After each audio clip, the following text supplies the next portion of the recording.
नमस्कार, स्वागत है आपका उत्तर प्रदेश लाइव में। मैं हूं आपके साथ प्रीति सिमार। उत्तर प्रदेश में सीएम योगी के पहले और दूसरे कार्यकाल में कानून व्यवस्था पर बेहद गंभीर रहने का बड़ा परिणाम सामने आ गया है। ऐसा हम इसलिए कह रहे हैं क्योंकि योगी का उत्तर प्रदेश दंगा मुक्त हो गया है। सीएम योगी के दंगा मुक्त उत्तर प्रदेश के दावे पर एनसीआरबी ने भी अपनी मोहर लगा दी है। दरअसल एनसीआरबी की साल 2021 की ताजा रिपोर्ट्स के मुताबिक पूरे देश में सांप्रदायिक हिंसा के 378 केस दर्ज हुए और इन केसेस में यूपी का एक ही मामला है, जबकि 2019 के मुकाबले 2021 में महिलाओं के खिलाफ अपराध में 6.2% और बच्चों के खिलाफ अपराधों में 11% की कमी आई है।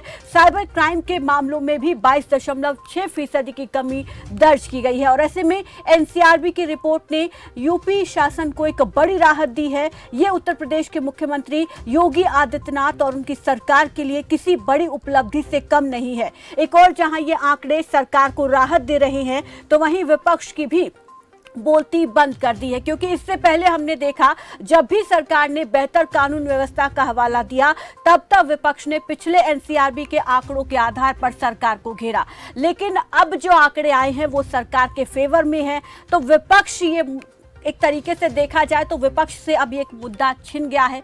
इससे 2024 के चुनाव के लिहाज से अगर देखा जाए तो सरकार को कितना बल इससे मिलेगा और विपक्ष पर कानून व्यवस्था की क्या फिर से एक बार मार पड़ेगी, इसी पर आज हम बात करने वाले हैं। क्योंकि इससे पहले हमने देखा कि चुनाव के दौरान जो है कानून व्यवस्था का एक बड़ा मुद्दा सरकार ने जोर शोर से उठाया और इसी के आधार पर उत्तर प्रदेश की जनता ने योगी सरकार को जो है दूसरी बार सत्ता में भेजा है। और अब जब एनसीआरबी के आंकड़े यहाँ पर आए हैं जो कि सरकार के फेवर में आए हैं, तो कहीं ना कहीं इसका भी बड़ा असर 2024 के लोकसभा चुनाव पर पड़ता हुआ दिखाई देगा। चलिए अब ग्राफिक्स के जरिए एक नजर डालते हैं कि सरकार यहाँ पर जो एनसीआरबी के आंकड़े आए हैं उसके तहत उत्तर प्रदेश जो है वो दंगा मुक्त हो गया है और बच्चों और महिलाओं के खिलाफ अपराध में भी कमी आई है। तो ग्राफिक्स के जरिए आपको हम दिखाएंगे कि उत्तर प्रदेश में महिलाओं के खिलाफ अपराध में 6.2% की कमी आई है।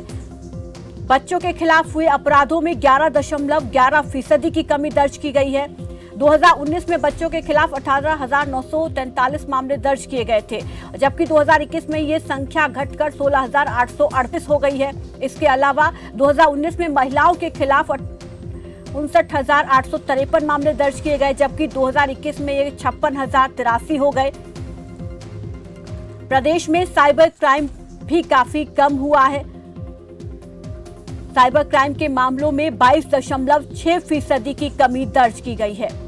2019 में साइबर क्राइम के 11,416 मामले दर्ज किए गए थे, जबकि 2021 में ये मामले घटकर 8,829 हो गए हैं। 2021 में सांप्रदायिक हिंसा का सिर्फ एक मामला दर्ज किया गया है उत्तर प्रदेश से और इसी आधार पर उत्तर प्रदेश दंगा मुक्त हो गया। हालांकि पूरे देश भर में 378 मामले दर्ज किए गए, जिसमें से एक मामला यूपी का है। तो ऐसे में उत्तर प्रदेश एक तरीके से जो है इस बार दंगा मुक्त हो गया। महाराष्ट्र में सबसे ज्यादा 100 मामले दर्ज किए गए हैं, झारखंड में 77 और हरियाणा में 40 मामले दर्ज हुए हैं। तो अब इनका 2024 पर किस तरीके का असर पड़ेगा, इसी पर आज हम बात करने वाले। हमारे साथ खास मेहमान जुड़ गए हैं, आपका परिचय उनसे करा देते हैं। फिलहाल हमारे साथ सपा नेता हम्माद नबी जुड़ गए हैं। हम्माद जी नमस्कार, स्वागत है आपका। और बीजेपी से हमारे साथ विवेक कुमार श्रीवास्तव जुड़ गए हैं। विवेक जी नमस्कार, स्वागत है आपका। सबसे पहले तो हम्माद जी आप ही के पास में आना चाहूंगी, क्योंकि इससे पहले हमने देखा कि जब भी सरकार ने बेहतर कानून व्यवस्था का हवाला दिया तब विपक्ष ने पिछले आंकड़ों के आधार पर सरकार को घेरा, जिसमें एनसीआरबी उत्तर प्रदेश को हर मामले में नंबर 1 बताती थी। लेकिन अब जो आंकड़े आए हैं उससे ये कहा जा रहा है कि उत्तर प्रदेश दंगा मुक्त हो गया है। अब आप क्या कहेंगे इन आंकड़ों को लेकर, क्या आप मानेंगे इन आंकड़ों को?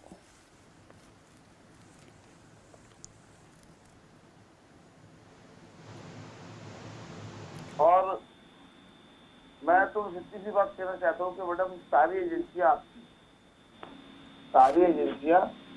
सत्ता में बैठे हुए लोगों की, और अब क्या आंकड़े आ रहे हैं क्या आंकड़े नहीं आ रहे, ये हम तो अपने आप देख रहे हैं। अगर एक भी दंगा उत्तर प्रदेश में नहीं हुआ तो फिर किन लोग गए जो तोड़े गए, जिनको दंगाई बताकर, जिनको पत्थरबाज बताकर, जो कानपुर में मामला हुआ, जो इलाहाबाद में मामला हुआ, जो भी सारे प्रदर्शन हुए तो कितने लोगों को जेल भेजा गया तो उनको किस मामले में जेल भेजा गया? सैकड़ों लोगों के घर तोड़े गए, वो लोग कौन थे? आंकड़े तो अब ऐसा हो गया है कि जैसे घर का खेल है, जो चाहे आप आंकड़े बनवा दीजिए, जो चाहे आप आंकड़े छपा दीजिए। ये जो कानपुर में घटना हुई, जो इलाहाबाद में घटना हुई, जो और प्रदेश की जो घटनाएं हुई, वो फिर क्या था? फिर वो दंगा नहीं था, बलवा नहीं था, वो क्या था? और फिर उनमें दोषियों के घर भी तोड़े गए, उन पर कार्रवाई भी की गई, वो किस बिना पर की गई? क्या यूं ही अब किसी का घर तोड़ दिया जाएगा? आएंगे विवेक जी, आएंगे। लेकिन हम्माद जी, ठीक है, अब इस बार जो आंकड़े आए हैं आप उन्हें नहीं मान रहे हैं, लेकिन पिछली बार के जो आंकड़े थे उसके आधार पर तो सरकार को खूब घेरा करते थे, तब क्यों नहीं नकारा उन आंकड़ों को? मैम बता तो रहा हूँ ना, आप सीबीआई हो, ईडी हो, आपका इनकम टैक्स हो, जितनी भी सरकारी एजेंसियां हैं वो सरकार के हिसाब से रिपोर्ट तैयार करने लगी। मैं अगर गलत कह रहा हूँ आप देख लीजिए, कल तक आप भ्रष्टाचारी हैं, आप पर केस चल रहे हैं, आप क्रिमिनल हैं और आप भारतीय जनता पार्टी ज्वाइन कर ले। क्या ऐसी वजह है कि किसी भी भारतीय जनता पार्टी के घर पर अब तक ना ईडी का कोई एक्शन हुआ, ना ईडी का कोई छापा पड़ा, ना इनकम टैक्स की रेड पड़ी, ना ही उनके घर पे सीबीआई की अभी तक कोई जांच बैठी, ना ही उनके अभी तक अवैध संपत्ति या आय स्रोतों को पता करने की कोशिश हुई? इसके पीछे मैडम क्या वजह है? क्या भारतीय जनता पार्टी के से जुड़े हुए जितने भी लोग हैं उनसे कभी तक आप मुझे एक व्यक्ति का नाम विवेक श्रीवास्तव जी बता दें जिससे अब तक ईडी ने पूछताछ की हो या सीबीआई ने पूछताछ की हो या किसी भी सरकारी एजेंसी से अभी तक किसी भी भारतीय जनता पार्टी से जुड़े हुए व्यक्ति से पूछताछ हुई हो? तो मैडम ये तो मुझे आप बता दें या विवेक श्रीवास्तव जी बता दें? ठीक है, विवेक जी बताएंगे, विवेक जी के पास चलते हैं। विवेक जी, यहाँ पर एनसीआरबी के आंकड़े आए हैं जिसमें उत्तर प्रदेश दंगा मुक्त हो गया है, और हालांकि इससे पहले हमने देखा था कि जब पिछली बार के आंकड़े आए थे तो उसको बीजेपी सरकार ने नहीं माना था, उन आंकड़ों को नकार कर अपने ही आंकड़े यहाँ पर बीजेपी सरकार ने जारी किए थे। अब जब आपके फेवर में आ गए हैं तो क्या इस बार इन आंकड़ों को मानेंगे? देखिए प्रीति जी, हमने कभी एनसीआरबी के आंकड़ों को नकारा नहीं और न आज नकार रहे हैं। तो कैसी बात कर रहे हैं आप? दुख इस बात का है कि हमारे मित्र इन आंकड़ों को ना तो समझना चाहते न पढ़ के आए हैं। उन्होंने बहुत प्यार से कानपुर की घटना का उल्लेख कर दिया, जबकि ये आंकड़े जो आए हैं प्रीति जी, ये 2019 और 20 के हैं, ये 22 के आंकड़े नहीं है। हाँ, 2021 के आंकड़े, हम 22 के नहीं कह रहे, 2021 के ये आंकड़े सर हम इसे बता रहे हैं। नहीं, 2021 में जो आंकड़े जारी हुए हैं इसमें जो दर्ज हुआ है 2019 और 20 में एक भी मामला दर्ज नहीं हुआ जिस आंकड़ों की नकारने की कोशिश कर रहे हैं। 2019-20 में एक भी दंगा दर्ज नहीं हुआ है, मैं इसकी बात कर रहा हूँ। और इसको ना तो ये पढ़ना चाहते हैं न पढ़ के आना चाहते हैं, केवल एक भारतीय जनता पार्टी को उत्तर प्रदेश की सरकार को कोसने का काम करना। नहीं, ये राजनीतिक पार्टियां क्या अपने हिसाब से आंकड़ों को देखेंगी क्या? अगर उनके फेवर में आएंगे तो ठीक है, फेवर में नहीं आएंगे तो नकार देंगे? क्योंकि पिछली बार के जो आंकड़े आए थे विवेक जी, आपको नहीं जानकारी तो मैं बता देती हूँ, योगी सरकार की तरफ से उन आंकड़ों को नकारा गया था और खुद फिर योगी सरकार ने अपने आंकड़े अलग से जारी किए थे। जो भी क्राइम रिकॉर्ड है वही तो जारी करेंगे हम लोग प्रीति। जिस सन का आप क्राइम रिकॉर्ड मांगेंगे उसी सन का होगा। एनसीआरबी कोई अपने पास से आंकड़े जारी नहीं करती है। एनसीआरबी को स्टेट वाइज जो रिपोर्ट जाती है कि इन मामलों में ये मुकदमे दर्ज हुए, उसी को एनसीआरबी जारी करती है। तो ये सत्य बात है, 2019 में कोई दंगे का मामला दर्ज नहीं हुआ है। अब ये कानपुर के बल्बे को इसमें 2019 में शिफ्ट करना चाहते हैं, वो मेरे ख्याल से 22 की घटना है। 2022 की घटना है। अब 2022 की घटना को आप ले जाकर के 19-20 में 21 में दर्ज करा करके एनसीआरबी को आंकड़ों को झुटलाने की कोशिश करें तो ठीक नहीं है प्रीति जी। नहीं तो सर, समाजवादी मित्र से हमारे निवेदन है कि थोड़ा सा आंकड़ों को पढ़कर तब बहस किया करें। तो इसका मतलब जो पिछली बार के आंकड़े थे उसमें जो उत्तर प्रदेश हर चीज में नंबर 1 था, हर मामले में, चाहे हत्या में, रेप के मामले में, डकैती के मामले में, फिर उस आंकड़ों को मानेंगे? अब जब इन आंकड़ों को आप मान रहे हैं तो फिर ये माना कि आपने उस दौरान ऐसी चीजें थी उत्तर प्रदेश में? नहीं, जो इसके पूर्ववर्ती जो आंकड़े रहे होंगे वो उस पे नहीं अगर सर, चर्चा आप ही की सरकार के पिछले बार के आंकड़े की मैं बात कर रही हूँ, 2021 का। मैं अब वही- 2022 में आंकड़ा आया, इससे पहले का जो आंकड़ा था उस आधार पर उत्तर प्रदेश में हर चीज में उत्तर प्रदेश अव्वल था। उसी को योगी सरकार ने उन आंकड़ों को नकारते हुए खुद के आंकड़े जारी किए थे। नहीं, खुद के कौन से आंकड़े जारी कर देगी सरकार? जो आंकड़े हम जारी करेंगे उसी को एनसीआर भी देती है प्रीति जी। नहीं, अलग आप से जो कौन से आंकड़े जारी करेंगे कर वो देगी एनसीआर भी सरकार? आंकड़े देगी। जी, आप कह रहे कि हम जो आंकड़े जारी करेंगे वही आंकड़े एनसीआर भी देगी। एनसीआर भी जो है, आप बड़ी बात क्राइम कह रहे हैं रिकॉर्ड ब्यूरो, जो उत्तर प्रदेश सरकार के द्वारा जो आंकड़े, जो अपराध दर्ज होते हैं, उन्हीं आंकड़ों को भेजा जाता है, उन्हीं आंकड़ों को एनसीआर भी जारी करती है। कोई उनके पास अलग से डाटा कलेक्शन सिस्टम थोड़ी है। जो डीजीपी यहाँ का जो पुलिस महकमा है, जो थानों से रिपोर्ट आती है जिलावार, और जो आंकड़े भेजे जाते हैं उन्हीं आंकड़ों को एनसीआर भी जारी करती है। उनके पास कोई अलग से डाटा कलेक्शन का सिस्टम नहीं होता है। ठीक है, एक बड़ा आरोप भी लगा रहे हैं हमाद जी, एक बड़ा आरोप भी आप पर लगा रहे हैं कि अब तक तो सीबीआई, ईडी, इनकम टैक्स ये आपके अधीन काम करती है, आपके अकॉर्डिंग काम करती है। अब जो एनआरसीबी के आंकड़े बनाती है एजेंसी, वो भी आपके अधीन काम कर रही है। देखिए, उनके आरोपों के अगर ऐसा वो मुताबिक कह रहे हैं तो उनको जानकारी नहीं है। होता क्या है प्रीति जी, कि जो भी थानों में मुकदमे दर्ज होते हैं उनकी अलग अलग रजिस्टर होते हैं। महिला बलात्कार से जुड़े मुकदमे अलग होते हैं, डकैती, हत्या, अपहरण के मुकदमे अलग होते हैं।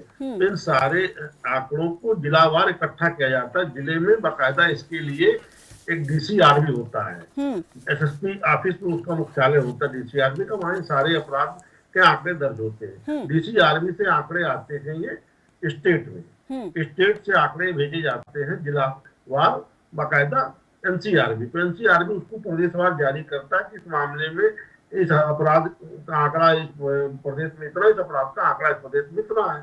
तो जो आंकड़े जो बता रहे हैं वो सत्य, उसको कोई कहाँ झूठ करा सकता है? अभी तो आप सत्य बता रहे क्योंकि आपके फेवर में आए हुए हैं। ठीक है, वापस लौटूंगे आपके पास। हमारे साथ वरिष्ठ पत्रकार पवन श्रीवास्तव जुड़ गए हैं। पवन जी, एनसीआरबी के जो नए आंकड़े आए हैं जिसमें उत्तर प्रदेश अब दंगा मुक्त हो गया है और महिला और बच्चों के खिलाफ होने वाले अपराध में भी कमी इसमें दर्ज दिखाई गई है। अब कहीं ना कहीं ये बीजेपी के फेवर में है, लेकिन जरा आप ही बता दीजिए कि इससे पहले ये जो आंकड़े थे, सरकार ने क्या कभी नकारा नहीं उन आंकड़ों को, एनसीआरबी के आंकड़ों को? अब तो बेहतर चीजों को देखते समझते लंबे समय से देख रहे हैं। विवेक जी तो नहीं मान रहे कि कभी योगी सरकार ने उन आंकड़ों को नकारा ही नहीं, एनसीआरबी के आंकड़ों को, जिसमें हर मामले में उत्तर प्रदेश तब अव्वल था? बिल्कुल प्रीति जी, एक बात ये सत्य है कि दंगे नहीं हुए हैं उत्तर प्रदेश में, तो कोई डाउट नहीं है। नहीं, वो तो रिपोर्ट में आया, वो तो हम कह रहे हैं, तभी हम कह रहे हैं कि उत्तर प्रदेश दंगा मुक्त बना है अब की बार रिपोर्ट के अनुसार। लेकिन हत्याएं तो हुई है ना। हत्या एनसीआरबी कह रही है हत्याएं हुई हैं, दंगा नहीं हुआ है। ठीक है, लेकिन हत्याएं हुई हैं, उस पर देखना होगा। बहुत सारी चीजें हैं। देखिए, बहुत कई मायनों में अगर हम देखें तो जो पूर्ववर्ती सरकारें रही हैं, चाहे समाजवादी पार्टी रही हो, बहुजन समाजवादी पार्टी रही हो, इन लोग में छुट्टे जो राजनेता टाइप के लोग होते थे, वो आपसी गुंडागर्दी, माहौल को बिगाड़ना, ये सब रणनीति थी। लेकिन इस सरकार में योगी जी की जो एक अलग ही पहचान है, जो एक लोग आम जनता में एक विश्वास बन गया है, उसमें कहीं ना कहीं ये माना जाएगा कि हाँ, ये उत्तर प्रदेश में दंगा मुक्त है। अब दंगा उत्तर प्रदेश में नहीं है, लेकिन अभी सरकार को बहुत सारे विषयों पे ध्यान देना होगा, रोजगार पे ध्यान देना होगा, जिसपे सरकार कार्य भी कर रही है। और बहुत सारे, जैसे भी आज परिवहन विभाग में जो है सुरक्षा कर्मी नहीं थे, आज लगभग 744 सुरक्षा कर्मियों की घोषणा की गई, कैबिनेट प्रस्ताव किया गया है। किसानों के लिए जो सरकार की योजना बहुत मतलब सोच बूझ करके जो कर रहे हैं, 2100 नलकूपों का जो है आज कैबिनेट में पास हुआ है। बिल्कुल, कैबिनेट बैठक में अलग प्रस्ताव हुए हैं सर, उस पर हम फिलहाल अभी बात नहीं कर रहे क्योंकि एनसीआरबी के आंकड़े हैं, उसको लेकर हम बात कर रहे हैं। सर, आपको यहाँ पर मैं रोकना चाहूंगी, आप बने रहिए हमारे साथ इस चर्चा में क्योंकि यहाँ पर वक्त हो चला एक छोटे से ब्रेक का, हम जल्द लौटेंगे।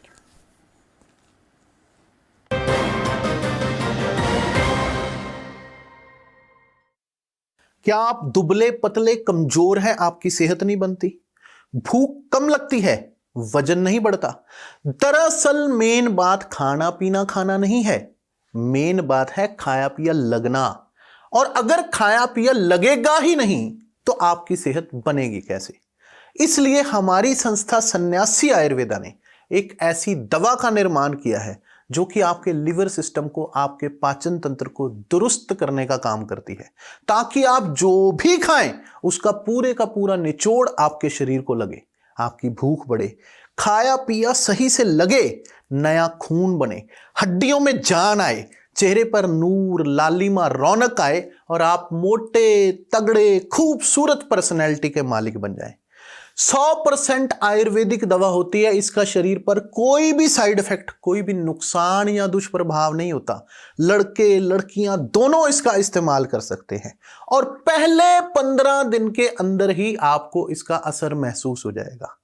सिर्फ 699 रुपए की पूरे 1 महीने की दवा होती है और आप इसे घर बैठे 011-45454545 पर फोन करके दवा मंगवा सकते हैं।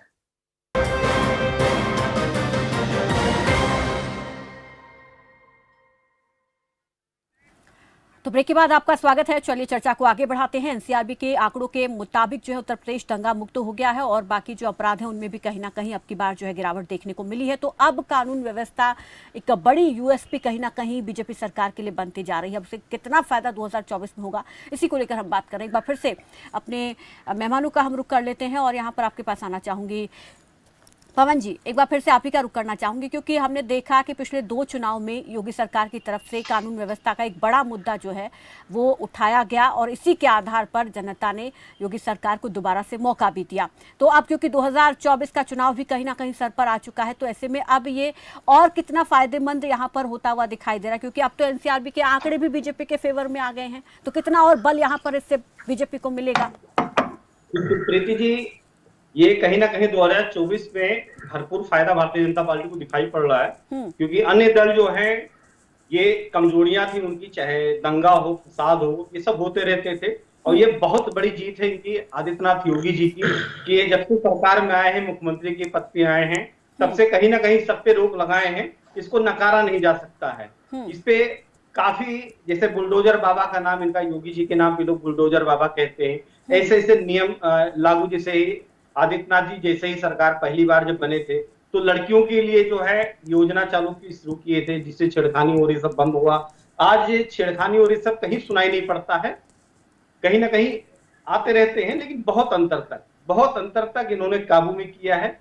अब जब एनसीआरबी की रिपोर्ट आई है तो उसपे कहीं जो है अन्य पार्टियां, चाहे अखिलेश यादव जी हों, आरोप लगा रहे हैं कि ये इन्हीं की पार्टी है, सब अपना खुद कराए हैं, सब मिली भगत है, सरकार की ऐसी होती है। अब वो लोग जैसे किए हैं वो मान सकते हैं, लेकिन एनसीआर की रिपोर्ट जो आई है, एनसीबीआरबी की जो रिपोर्ट आई है, उसमें ये साफ साफ कहा गया है कि दंगा मुक्त है ये प्रदेश, उत्तर प्रदेश है, और बहुत सारी अपराधों का भी विवरण है, जिसमें 19,000 जो है हत्याओं का जिक्र हुआ करता था, जो घट करके 16,000 पे आया है।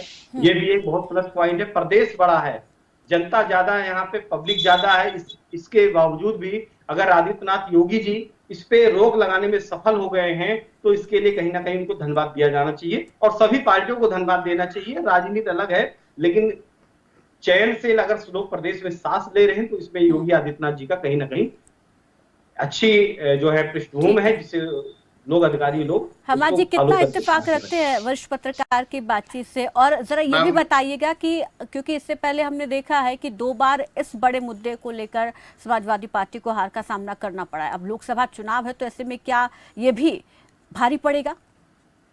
पवन श्रीवास्तव जी मेरे बड़े भाई हैं, वरिष्ठ पत्रकार हैं, और जैसा कि ये बता रहे हैं तो ये भी भली बात ही जानते हैं कि एनसीआरबी के आंकड़े इस बार किस तरीके से जो है, मुझे तो लगता है कि बिल्कुल जिनको मोडिफाई कर दिया गया, क्योंकि 2017 से 2020 के बीच तकरीबन 3,000 दंगे और बलवे के केस दर्ज हुए और अचानक से जो है 3,000 दंगे जो हुए पिछले 3-4 साल में, इस साल जो है दंगा मुक्त हो गया।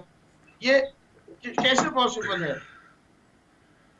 बाकी मैं अपने एक विचारधारा, किसी भी दल के प्रति नम्र रहना और किसी भी दल के प्रति कड़ा रुख रखना, ये एक पत्रकार का अपना वो हो सकता है, लेकिन जैसे कि उन्होंने कहा कि बुलडोजर चल रहा है, ये खुद लोकतंत्र का एक चौथा स्तंभ है। पवन श्रीवास्तव जी पत्रकार है, ये बुलडोजर का फेवर कर रहे हैं। मेरी बात समझ में नहीं आती, एक पत्रकार होकर बुलडोजर का फेवर करना न्याय प्रणाली के खिलाफ नहीं है। अन्याय के खिलाफ, गुंडागर्दी के खिलाफ एक सरकार का धर्म होता है। पवन जी आप बोल रहे थे, मैं नहीं बोला। पवन जी आप बोल रहे थे, मैं नहीं बोला। मुझे भी अपनी बात कहने दीजिए। ये डिसाइड करने के लिए कि कौन दोषी है, कौन अपराधी है, इसके लिए ना तो कोई पत्रकार बैठा है, ना कोई हैकर बैठा है, ना कोई नेता बैठा है। इसके लिए कोर्ट बैठा है, जज बैठे हैं, वकील बैठे हैं। या तो कोर्ट बंद करके आप बुलडोजर ही जो है न्याय देगा। आप बुलडोजर का समर्थन करके ये बताना चाह रहे हैं। आप मेरे काबिल दोस्त हैं, मैं आपसे पूछना चाहता हूँ, जिस तरह से आपने बुलडोजर का फेवर किया और ये जो आंकड़े जो अभी आपने बताए और जिन आंकड़ों के बारे में बात चल रही है, तो 2007 में 8,990 11वें दंगे से जुड़े मामले दर्ज हुए 2017 में पूरे हिंदुस्तान में, जिसमें उत्तर प्रदेश में 29,738 दंगे और बलवे के केस दर्ज हुए 2017 से लेकर 2020 तक, तकरीबन 30,000, मानने पर 30,000। और 2021 में ऐसा होता है कि 30,000 से वो संख्या घटकर 1 आ जाएगी। ये कैसे पॉसिबल है? सर ये सच है। आप भी पावर भाई देखिए, आप भी दिमाग रखते हैं, मैं भी दिमाग रखता हूँ। ये किसी भी समझदार व्यक्ति से अगर आगे कहें आपके पिछले 4 साल में 30,000 दंगे हुए और 1 साल के अंदर एक भी दंगा नहीं हुआ, ये तो एक तरीके से आपने उनका उदाहरण नहीं बनता है। सुनिए, ये तो आप एनसीआरबी के ऊपर आरोप लगा रहे हैं, ये कहीं का उदाहरण नहीं बनता है। अगर अखिलेश सरकार ने, अखिलेश यादव जी ने अच्छे कार्य किए, ध्यान दीजिए मेरी बात को आप, अखिलेश यादव जी ने जब सरकार इनकी जाने वाली थी, पिछले जो आखिरी का 1 साल था, इतना काम उत्तर प्रदेश को लेकर के चले गए हैं, वो इतना विकास की योजनाएं लेकर चले गए हैं। अगर उसको आप जोड़ेंगे, अगर हम कहें कि अखिलेश यादव जी आखिरी के साल में बहुत ज्यादा विकास किया, बहुत सारी योजनाएं लेके आए, उत्तर प्रदेश को बहुत कुछ दिया, आप कहेंगे नहीं कर सकते हैं वो? ये कौन सी बात हो गई है? अगर आदित्यनाथ योगी जी मेहनत कर रहे हैं और उस पर रोक लगाने में सफल हो गए, ऐसा लग रहा है कि आप बीजेपी की तरफ से आए हुए हैं। कहलाता है कि सरकार को, आम जनता को कैसे संतुष्ट रखना। ठीक है पवन जी, रुके, ठीक है पवन जी। नमाज जी, लेकिन यहाँ पर देखिए 2 बार तो इसी को लेकर, क्योंकि ये बड़ा मुद्दा चुनाव में रहा, योगी सरकार ने इन मुद्दों को जोर शोर से जनता के सामने रखा और इन्हीं के आधार पर जनता ने मैंडेट दिया। ये तो आप मानेंगे ना? तो जनता ने महसूस किया होगा कि हम सुरक्षित हैं, हमें सुरक्षित माहौल मिल रहा है, तभी उन्होंने तो मैंडेट दिया। जनता को सबसे पहले मकसद होता है रोटी से, रोटी, कपड़ा और मकान। इस सरकार में रोटी महंगी हो गई, कपड़ा महंगा हो गया और मकान तो कोई नया आदमी अब खरीद ही नहीं सकता। जिसके पास है वो उसी को जो है अपनी इज्जत, अब कहा जा रहा है ना कि इतनी महंगाई हो गई है, इतनी बेरोजगारी है कि आदमी सिर्फ अपनी इज्जत बचाने के लिए जी रहा है। गरीब और गरीब होता जा रहा है, अमीर और अमीर होता जा रहा है। आप देखिए मध्यम वर्गीय आदमी, जो उसकी आय पहले थी, एक बिजनेसमैन की जो आय पहले थी, अब उससे भी कम हो चुकी है। तो ये जो चुनाव जीते हैं, ये तो धर्म के नाम पर चुनाव जीते गए हैं। अगर विकास के नाम पर चुनाव जीता जाता या विकास के नाम पर चुनाव होता तो 2017 में अखिलेश यादव जी चुनाव जीते। जैसे कि अभी मेरे भाई, बड़े भाई पवन श्रीवास्तव जी, जो कि बहुत वरिष्ठ पत्रकार है, मैं भी उनका बहुत आदर और सम्मान करता हूँ। अगर विकास के नाम पर चुनाव होता तो अभी उन्होंने कहा कि अखिलेश जी ने बहुत विकास का काम किया। विकास के नाम पे अगर चुनाव होता तो आज अखिलेश जी मुख्यमंत्री जी बनते 2017 में। लेकिन विकास को दरकिनार करते हुए, लेकिन जनता के मैंडेट को तो स्वीकार कीजिए नमाज जी। बिल्कुल बिल्कुल मैडम, हम जनता के मैंडेट को स्वीकार करते हैं। जनता का जो मैंडेट है वो सराखों पर है, लेकिन इस भोली भाली उत्तर प्रदेश की जनता को, आप जिस तरीके से बोल रहे तो मैंडेट पर सवाल उठा रहे हैं। नहीं, मैं मैंडेट पर मैडम सवाल नहीं उठा रहा। मैंने कहा जनता को विकास के मुद्दों से भटकाकर धर्म के मुद्दों पर लेकर आ जाएगा। जब किसी देश का प्रधानमंत्री या देश का मुख्यमंत्री मंच पे आकर कब्रिस्तान और शमशान की बात करता है, दिवाली पे बिजली किसको कितनी मिल रही है, ईद पे बिजली किसको कितनी मिल रही है, इस तरह की बातें करता है, तो ये मुझे लगता है कि हिंदुस्तान, भारत जैसे संविधान वाले देश के लिए, जिसको हम सबसे बड़ी डेमोक्रेसी कहते हैं, उसके लिए बहुत एक सोचने वाली बात है कि हमारा देश किस दिशा में जा रहा है। बाकी मैं पवन श्रीवास्तव जी की राय जानना चाहता हूँ कि जो मैं कह रहा हूँ वो सही बात है या गलत बात है। मैं तो आपकी बात बड़ी कर रहा हूँ पवन श्रीवास्तव जी। ठीक है पवन मैंने जी, आपकी जल्दी से बात जवाब की। दीजिए, फिर विवेक जी के पास चलेंगे जल्दी से, क्योंकि जी नवीन साहब, ये समाजवादी पार्टी अगर कह रही है, ठीक है, तो ये समाजवादी पार्टी को शोभा नहीं देता है। हिंदू मुस्लिम जातवाद भाईवाद ये सब समाजवादी पार्टी ने शुरू किया था, इसको ध्यान में रखिएगा। हम किसी पार्टी के पक्ष में नहीं ना किसी के विरोध में है, लेकिन इस सब पे मैंने आपके बारे में नहीं कहा, मैंने तो आपको पूरा सम्मान देते हुए कहा कि सर ये बात सही है या ये बात गलत है मेरी। नहीं, विकास आपने विकास की बात की, यादव ने कार्य किया, इसको हम नकार नहीं रहे। उत्तर प्रदेश में अखिलेश यादव ने कार्य किया, विकास किया, ये इसको नकारा नहीं जा सकता है। लेकिन राजनीति हमारे भारतवर्ष में सहानुभूति पे होती है, इसको ध्यान रखिएगा।